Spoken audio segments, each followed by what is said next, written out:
In today's workshop, we're going to be creating foam stamps.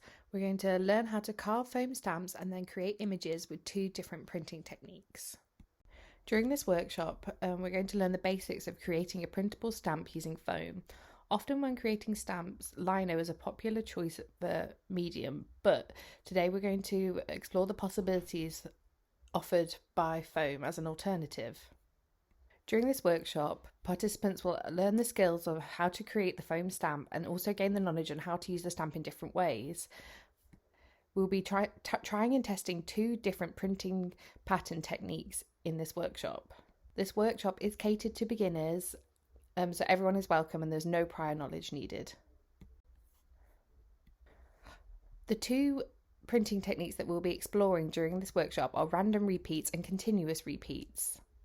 Here I have listed 3 books that I found very useful when planning my workshop, and I would highly recommend having a look through to help aid your understanding and find some artistic inspiration. After we have created our foam stamps, we will go through some of the design principles and creating patterns. All information can be found on this slide, so feel free to refer back to it, but this is something we will go through together after the presentation. For some historical context, here are some examples of artists that use pattern throughout their work.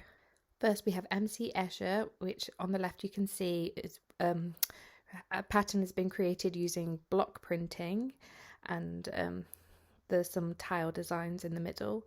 And then there's William Morris, which is classic wallpapers and fabric designed, which is also heavily pattern based. And there is also Wedgwood, which use patterns heavily throughout their pottery and ceramic work. Some more contemporary research with these stamps that are located inside Japanese train stations. The Japanese government did this to encourage young people to travel by train. So you can go to the train stations and collect the stamps in like a clean notebook of all these locations that you have visited. Here are some of the pages from the Stephen Fowler rubber stamping book, which I've brought in if you want a closer look. On these pages, he teaches you how to do continuous stamping and random stamping, and also an idea for collaboration, which is something that we could be potentially do in this workshop if we have time. Stephen Fowler then goes on to show how these patterns and prints can be integrated into your own work, and how to apply the patterns in different things such as fabrics or wrapping paper or decorative end papers. These are just some of the possibilities of the things that we can do once we've created our stamps.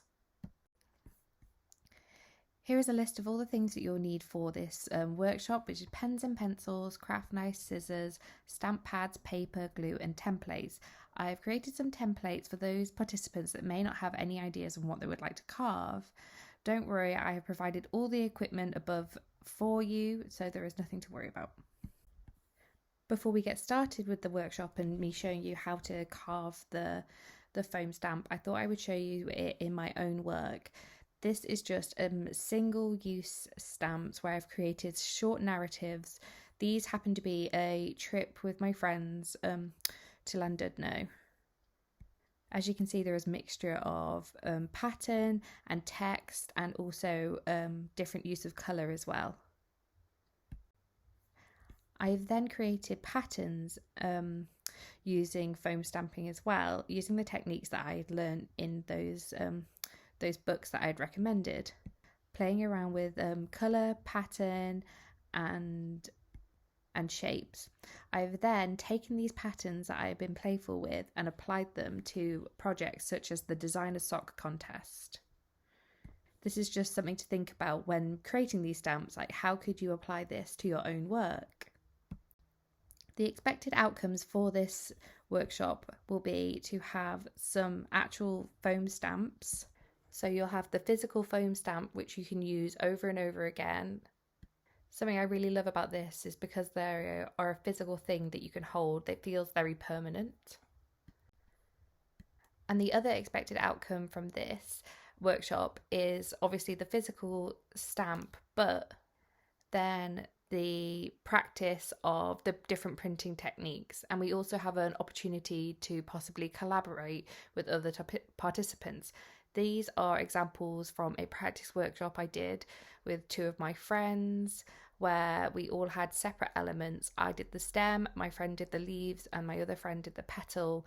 We played around with them together and separate, learning different printing patterns and then collaborating to make like a full image together.